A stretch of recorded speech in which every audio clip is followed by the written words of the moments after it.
Hi, my name is Michael Leibson, and I'm the person who composed the music to All That We Hold. In these videos, I'll be going over some of the techniques that I use to create that music. So if you haven't already heard the music, I invite you to go to the All That We Hold webpage, where you can, of course, listen to the music, read about the performers and production details, download the score if you wish, so that you can get the most from these videos. The web address is thinkingmusic.ca/all. As we all know, music is made up of a number of important elements: the melody, harmony, orchestration, and perhaps the most fundamental and, in my opinion, most important of these is musical time. Musical time is very important because without it, these other musical elements cannot really be realized. The musical time, of course, includes the beat, the tempo, which is the speed of the beats, and the meter, which is how beats are grouped, and most importantly, rhythm, which depends on these other musical time elements in order to be realized. Now, these days, we are very fortunate because most of us have easy access not only to the music of our own cultures, but to that of many other cultures throughout the world. And each of these musical cultures has something unique to offer. In my opinion, this is especially true when it comes to musical time. Many years ago, I had the great good fortune to perform with musicians from some of these cultures, which allowed me to experience firsthand the unique approaches to musical time that those cultures possess. The techniques that I learned then became part of my own musical language and naturally played a part in the creation of All That We Hold. In today's video, I want to talk about one of these techniques, which is called mixed meter. As the name implies, mixed meter mixes together two different kinds of meter: simple meter and compound.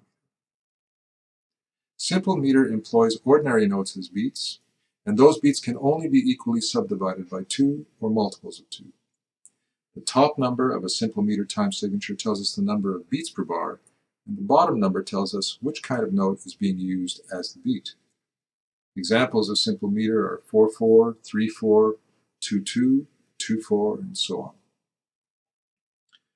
Compound meter employs dotted notes as beats that are very easily subdivided into three equal parts, and these are called pulses. The top number of a compound time signature tells us the number of pulses per bar, not beats. And its bottom number tells us what kind of note is being used as the pulse. Examples of compound time are 6/8, 9/8, 12/8, 6/4, 9/16, and so on like that. Now, to determine the number of beats in a compound time signature, we divide the top number of the time signature by 3. So 6/8 contains 2 beats, with each beat containing 3 pulses. To learn what kind of dotted note is being used as the beat, we multiply the bottom number by 3 and express the result as 1 dotted note. One beat of 6/8 therefore contains 3/8 notes, which can be expressed as 1 dotted quarter note. It's important to understand that compound meter therefore implies 2 levels of pulsation. On the one hand, we have the beat, and on the other hand, we have the pulse. Mixed meter employs both kinds of beats, simple and compound, within the same bar of music. Its compound beats naturally contain 3 pulses, but it also assigns pulses to the simple beats, dividing those beats into 2 equal parts. Now, the note that is used as a pulse is kept the same for both the compound and the simple beats. So, for example, if the 8th note is used as a pulse, every compound beat will contain 3/8 notes, while every simple beat will contain only 2/8 notes. This means that the compound beats are longer than the simple beats, which gives mixed meter a slightly awkward, asymmetrical feel. So we can have mixed meter that contains 2 beats, 3 beats, 4 beats. Let me give you some examples. Perhaps the most widely known in North America was thanks to the tune Take 5 by Paul Desmond and Dave Brubeck a long time ago, in which there are 2 beats per bar. It's mixed meter. The first beat is simple, and the second beat is compound. So it goes something like this: 1, 2, 1, 2, 3. Or to use the beat numbers, 1, 2, 2, 2, 3, 1, 2, 2, 2, 3, 1, 2, 2, 2, 3. If we were to have a mixed meter that has 3 beats, we could have, for example, 7, 7/8, for example, where we would start with 2 simple beats followed by 1 compound beat. So it could go like this: 1, 2, 2, 2, 3, 2, 3, 1, 2, 2, 2, 3, 2, 3. We could shift it around the other way and start with the 3 with a compound and have the 2 simple: 1, 2, 3, 2, 2, 3, 2, like that. Years ago, I had occasion to play a mixed meter that had 4 beats, and it went something like this. It was 3 simple beats in a row followed by 1 compound, and it went something like this: 1, 2, 2, 2, 3, 2, 4, 2, 3, like that. 1, 2, 2, 2, 3, 2, 4, 2, 3, 1, 2, 2, 2, 3, 2, 4, 2, 3. Pretty cool. Very interesting stuff. So where do we find mixed meter? Where does this come from, and how is it used? Well, it is found in the traditional music, the folk music of the Balkan nations. Very, very, very common there. It's as common in the Balkans as 4/4 is in North America, or at least it used to be. In Greek music, it is typical that the same, whatever the mixed meter is that starts a tune, remains throughout the tune. So there wouldn't be much of a change. So for example, if we start with 7, it would stay the same probably for the whole tune. For example, 1, 2, 1, 2, 1, 2, 3, 1, 2, 1, 2, 1, 2, 3, 1, 2, 1, 2, 1, 2, 3, and so on for the whole tune. This is dance music. It's a very early dance music, and it's got wonderful charm. In neighboring countries like Bulgaria, Macedonia, there's a slightly different practice occasionally where one might start a tune with a particular mixed meter, and then in another section of the tune move to another mixed meter. We can also find examples of mixed meter in some Eastern European regions, maybe not as much as the Balkans, and as well in some parts of the Middle East. And we can also find it, but in a very sophisticated form, in India, Pakistan, and that region, where, now I only know a little bit about this, I hope I get it right. In Indian music, they have what's called a tala. The tala consists of a series of bars, anywhere from 5 bars, 21 bars. Every bar is a different meter, quite often mixed meters. And this series is strict for whatever piece it's in, and the musicians follow it for whatever number of bars it is, and then that whole series is repeated as many times as is required through the composition. So this is a very sophisticated and rich utilization of mixed meter. Now, in the early 20th century, European classical composers began to write music that contained mixed meter. Probably the most famous and prominent of these, and certainly the most original, was Igor Stravinsky, who was a Russian composer. He came from a family of musicians. His father was an opera singer. But Stravinsky was fascinated, even as a child, with the music of what we'd say would be the traditional peasant music of Russia. And this is very old music. It's probably impossible to find it now. But when Igor was around, it was the late 1800s, he was hearing this live, and it struck him very, very deeply.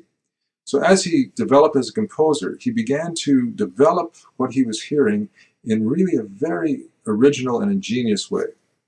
He would use mixed meter, but he would continually change the type of mixed meter, how many beats and what was following what, in very unpredictable ways.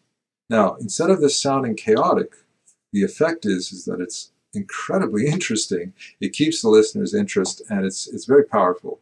If you haven't heard the music of Igor early Stravinsky, some of the pieces you might listen to are The Soldier's Tale or Renard, in which his use of mixed meter and changing meter like this is just beautiful. So because of the really beautiful and powerful effect of mixed meter in the way that composers like Stravinsky used it, the use of mixed meter became quite common in the 20th and 21st centuries for classical composers. Naturally, I've used it as well in All That We Hold. Let's now take a look at where I've used this technique in All That We Hold. I've used mixed meter in a number of different places, but in different ways. Some of these ways also use another technique. It's called polymeter. In polymeter, we take 2 or more different meters and make them happen simultaneously. This is a very beautiful and powerful technique, and one which I'm going to try to address in a future video. For now, let's try and find some passages where I use mixed meter in a relatively pure way so we can see how it was used. The first of these occurs just before the singer sings, "And all my houses F turned to thread and air. So let's listen to that.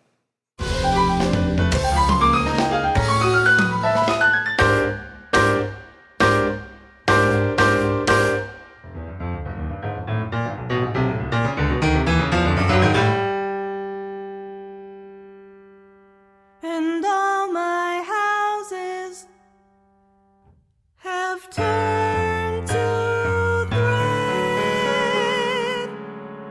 and air.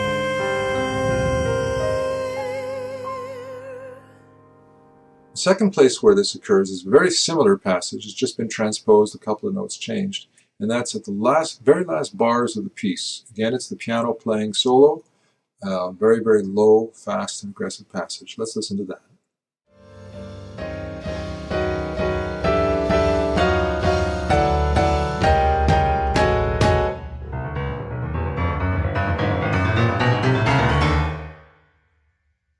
So let's look at the first of these, the letter I in the score. First, let's take a look at the notation. A couple of things I want to bring to your attention. You'll notice that both staves are using the bass clef, and of course the upper staff is the piano right hand, the lower staff is the piano left hand. You'll also see there is an HVA followed by a long dashed line beneath the lower staff. The HVA stands for the Italian term ottava bassa, which means lower octave. So what this means is that all the notes in the bass clef that have this dotted line are to be played one octave lower than written. That's kind of important in this passage.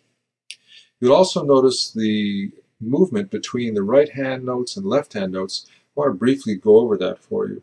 So if you take a look at the second and third notes here, we have an E natural in the right hand, and it's immediately followed by a G flat in the left hand. But these are beamed together because I wanted to show the beats and the rhythm as they really are, to make it make sense musically.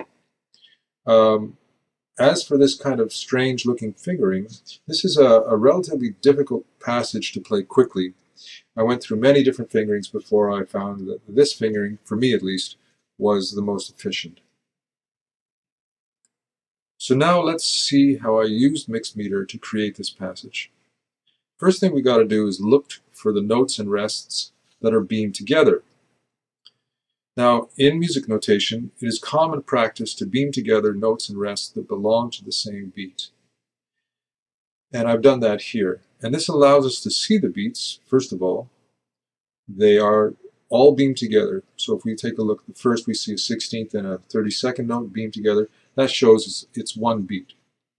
It also allows us to sort of calculate how many pulses are in each beat, and by that determine which of these beats are compound and which are simple. So let's take a look at that. The time signature in the first bar is 10 30-seconds, and that means, of course, that there are 10 pulses in the bar, with each pulse equaling one 32nd note. So if we look at the very first group of beamed notes, as I said, we see a 16th rest. This is in the left hand. It's beamed to a 32nd note, F, also in the left hand. So the 16th rest obviously equals the equivalent of 2 30-seconds. And of course, the note itself is a 30-second. So we have a total of 3 30-seconds in this first group of notes that are all notes and rests that are beamed together. So since in this bar, each pulse equals one 32nd note, this beat contains 3 pulses and is therefore a compound beat. The second group of beamed notes that contains the right hand's E, E natural, followed by the left hand's G flat, contains only 2 30-second notes, which represent 2 pulses, and this beat is therefore a simple beat. So let's see how we would count these 2 beats. First, let's hear them as they are in the recording, but slow down a great deal. Notice that we don't hear the first 2 pulses because, of course, no one's playing there. It's a rest. I'll play it again. Remember that the first note that we hear occurs on the 3rd pulse of beat 1. Now I'll count the beats and pulses and tap the actual notes. Here we go. 1, 2, 3, 2, 2. We'll do it again. 1, 2, 3, 2, 2. Now, so let's listen again. Again, the music playing slowly. And remember that the first note that we hear is on the third pulse of beat 1. The third group of beam notes is shown in both staves. In the right-hand staff, it is shown as the 32nd note F, followed by the stem of a 16th note, which is played by the left hand. In the left-hand staff, it's shown as a 16th rest, followed by the 32nd note F sharp. So this third group consists of 3 32nds, or 3 pulses, and is therefore a compound beat. The fourth group of beam notes consists of the 32nd note E flat in the right hand and the 32nd note G natural in the left hand. Since there are only 2 32nd notes here, this is a simple beat. So here's how we'd count the first complete bar. First of all, I'm going to tap the beats, but I'm going to count only the pulses, like this. 1, 2, 3, 1, 2, 1, 2, 3, 1, 2. Do one more time. 1, 2, 3, 1, 2, 1, 2, 3, 1, 2. Now I'll do the same thing, but I'll count the beats as well as the pulses. 1, 2, 3, 2, 2, 3, 2, 3, 4, 2. One more time. 1, 2, 3, 2, 2, 3, 2, 3, 4, 2. Now if I just tap the beats without counting, you'll hear how they are asymmetrical. I'll just count 1, 2, 3, 4. You'll notice that we have a pattern here of a compound beat followed by a simple, and then that's repeated, compound to simple. This particular repetition certainly isn't necessary. I only used it because it helped me to create the rhythm that I was after. So now I'll count only the beat numbers and I'll tap the actual notes. So here we go. 1, 2, 3, 4. We'll do that again. 1, 2, 3, 4. There we are. Now here's another way of looking at this page. I'll just show you this. Again, it's the same 2 bars. The only thing I've done here is I've shown the beats in large numbers and the pulses in smaller numbers. And I've drawn vertical lines to separate each beat from the next. These, of course, aren't bar lines. They're just to help you see the beats if you're having any trouble with it. So you can try to practice tapping and counting this bar in various ways. Begin slowly if you're having trouble, and only speed up once you're able to count and tap it accurately. Okay? Be sure, of course, hit that pause button on this video if you need to. These groupings of simple and compound beats are not arbitrary. I chose them for the rhythmic patterns that they permitted and that they helped me create. For example, notice that the compound beats in these 2 bars each receive accents. And I'm speaking specifically about the compound beat at beat 3 in bar 1 and the compound beat at beat 3 in bar 2. You can see that the first note of those 2 have accents on them. And this is to emphasize the fact that the first notes of these compound beats are rhythmic goals. In the first bar, beats 1 and 2 lead in to the rhythmic accent at beat 3, like this. 1, 2, 3. Again, 1, 2, 3, like that. And beginning with beat 4 of bar 1, along with beat 1, beat 2 of bar 2, these all lead into the accent of beat 3, the beginning of beat 3, which is, of course, a rhythmic goal itself. I'll do starting with beat 4. 4, 1, 2, 3. I'll repeat it. 4, 1, 2, 3. Okay. Now, I could have contained these simple and compound beats within a different setup of time signatures. For example, beat 1 of the first bar could have been notated as belonging to the previous bar. But there were both pros and cons with every possibility, and I eventually chose this notation as having the most pros and the least cons. The rhythmic accents that I've just mentioned are not solely the result of my mixed meter. They're also created by the melodic cells formed by the notes themselves. For example, if we disregard the octave differences between the 2 hands, we see that the note F on beat 3 of bar 1 receives stress at the beginning there because it has just been preceded by two notes that chromatically surround it, the E natural and the G flat. If we look at the first four notes of that bar, F, E, G flat, F, you can hear how the final F is a melodic gold and not only a rhythmic one. As you can hear, and those with a score can see, the passage continues for another 3 bars.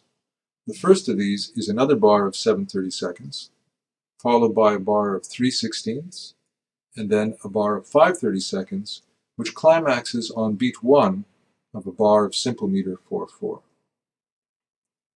Now the principles of mixed meter that I've just described are the same in these subsequent bars, they differ only in the details. If you use the step-by-step approach that I used to describe bars 1 and 2, you should be able to figure out where the beats are and determine which are simple and which are compound in these bars.